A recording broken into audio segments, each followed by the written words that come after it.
a taxi.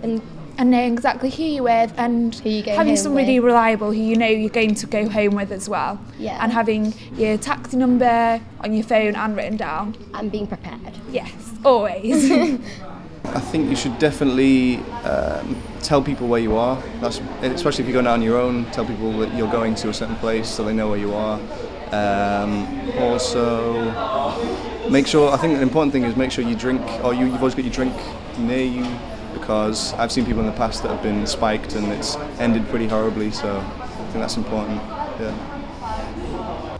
Don't put your drink away from you, which I've done a few times, which is stupid. And, you know, go home with people.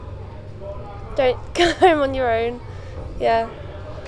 Always stick with your mates, never go on your own, or make sure if it's a bit dodgy either get a taxi or a bus, never walk it alone. I usually don't take very much money with me, and then if something does get stolen, not everything goes all at once. And I try and keep things separate as well. I keep some money in my purse and some in my handbag, and then if I drop my purse, lose my purse, I've always got a little bit of cash sort of in my handbag for emergencies. Okay, to keep myself safe, obviously don't have too many drinks, make sure that we've all got mobiles, that we go out in a big group.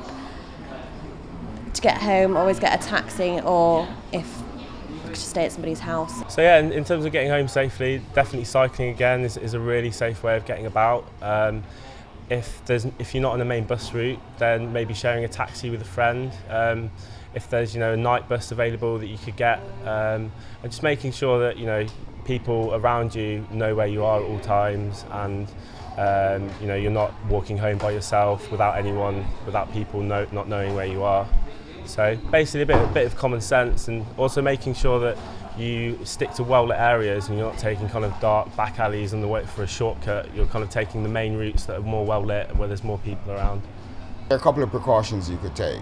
The first one is to always remain in control of your senses, okay? Know your limitations, and that's the thing. Don't go out there and forget about everything else and drink yourself drunk and drink yourself stupid, because then you will become a target, not just for people that may not like you, but for even people that like you. If you're a young girl, keep your head cool, stay in control, know your limitations, don't get too drunk that you can't make your way home.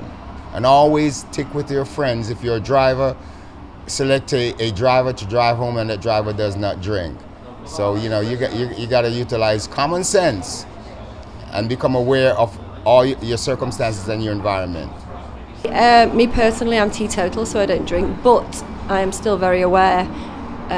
Even if I get a glass of water, it never gets left on the bar. I would leave it if I needed to go somewhere and then come back and then purchase another drink from the bar. I'm always telling other people, never leave your drink for a second. If somebody wishes to buy you a drink, go to the bar, say, can I come to the bar with you and collect the drink myself? It might seem rude. I've been accused of being quite rude for doing that, but yeah, just do that kind of thing, and not obviously to get drunk out of your head so you don't know where you are and sort of disorientated, and just always be aware that there might be somebody there sneaking around waiting to put something in your drink. While you're there, say like in a club, if you've got a drink about, keep it with you, so it's not risk of getting spiked. Keep your bag with you at all times, and just make sure you got everything with you. Yeah.